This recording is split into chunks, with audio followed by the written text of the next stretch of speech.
There's this quote that goes, "I don't know much, but I know I love you. And that may be all I need to know." When I read that, it brought back memories of my grandmother who had Alzheimer's. My grandmother was diagnosed with early onset Alzheimer's when she was in her early 60s.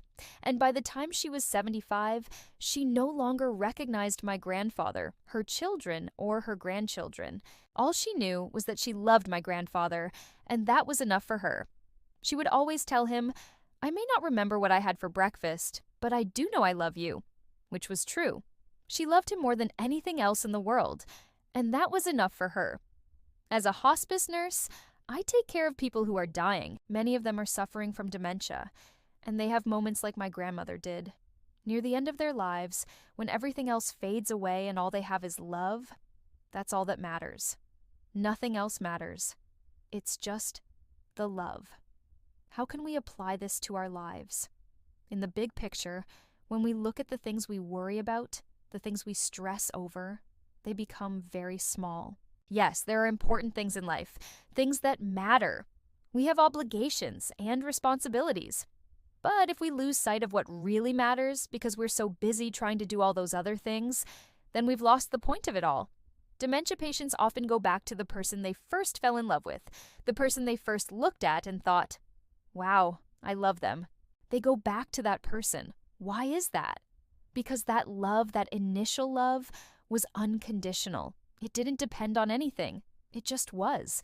And when everything else fades away, that's all that's left. That's what's real. That's what's important. That's what matters. When we think of that initial falling in love, it wasn't dependent on anything. It wasn't dependent on how well the other person did or didn't do certain things. It wasn't dependent on what they looked like, or what they sounded like, or what they believed in or didn't believe in. None of that mattered. There was no conditions. It just was. That's what unconditional love is. And that's the kind of love that these dementia patients have. They have for the person they fell in love with all those years ago. And it's beautiful. And it made me think, how can we keep that kind of love in our lives? How can we keep that kind of love for not only our significant others, but our family members, our friends? How can we keep that in our lives? I believe it's through acts of service. Acts of service are one of the most powerful ways to show people you love them. Think about it. When you do acts of service for someone, you're not doing it because you expect something in return. You're doing it because you want to make the other person happy. You want to make their life easier. You want to show them you care. And that's what love is. Love is wanting the other person to be happy. Love is wanting the other person to feel cared for. Love is wanting the other person to feel loved. And that's what acts of service do. So as we go through our days, let's try to keep that in mind. Let's try to find ways to serve the people in our lives, to show them we love them. Not because we expect something in return, but because it feels good to give, because it feels good to love, because that's what matters. That's what really matters. When we're faced with death, when we're at the end of life, what do we regret more?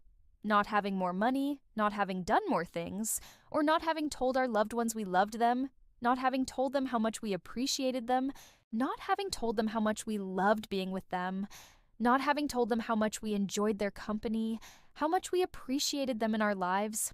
No, we don't regret those things. We regret not having told them sooner. So let's do that. Let's tell our loved ones how much we love them. Let's show them. Not just tell them, but show them through acts of service. Show them how much we appreciate them, how much we love being with them, how much we enjoy their company, how much we value their friendship, how much we value their love. Let's show them, because that's what matters. That's what really matters. When everything else fades away, all that's left is love. And that may be all we need to remember. That's all I need to remember.